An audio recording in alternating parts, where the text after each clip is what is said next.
નિયમો વિરુદ્ધ સ્કૂલની ફી ઉઘરાવવા બાબતે વિદ્યાર્થીઓને માનસિક યાતના આપી અપમાનિત કરી શિક્ષા કરતા સુરત અમરોલી વિસ્તારની આરકે પબ્લિક સ્કૂલ અને વિદ્યાર્થીનીને આત્મહત્યાની દુષ્પ્રેરણા સુધી દોરનાર ઘોડાદરાની આદર્શ પબ્લિક સ્કૂલ તેમજ અન્ય કેટલીક આવી સ્કૂલો અને તેના સંચાલકો વિરુદ્ધ કડક શિક્ષાત્મક કાર્યવાહી કરવા સુરત નવસર્જન ટ્રસ્ટે આવેદનપત્ર આપી રજૂઆત કરી હતી।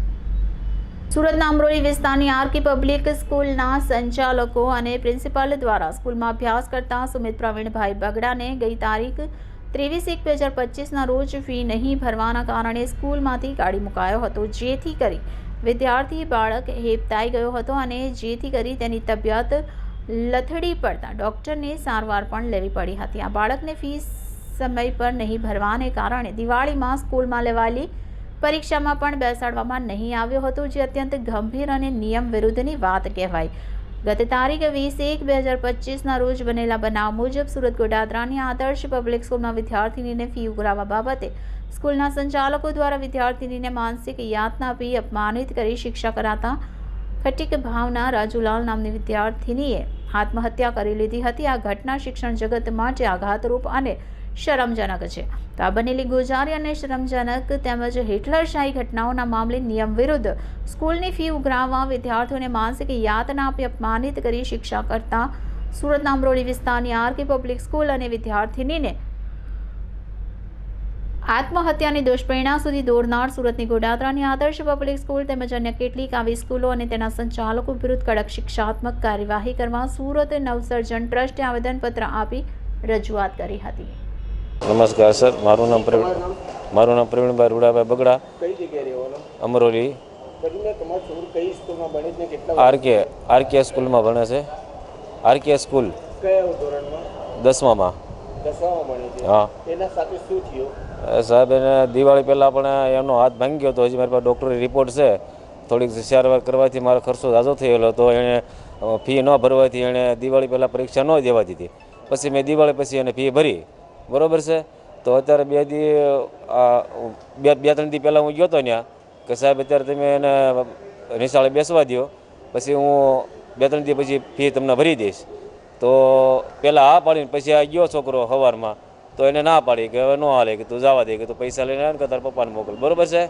આ રીતે કીધું। તો મેં કીધું પૈસા મારી પાસે નથી, તો પછી આ નવસર્જન ટ્રસ્ટમાં હું આવીને મેં જાણ કરી છે, બરાબર છે।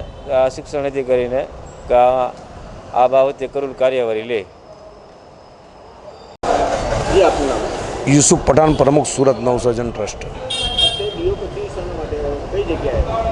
અમે સુરત જિલ્લા શિક્ષણ અધિકારીની કચેરીએ આવ્યા છે।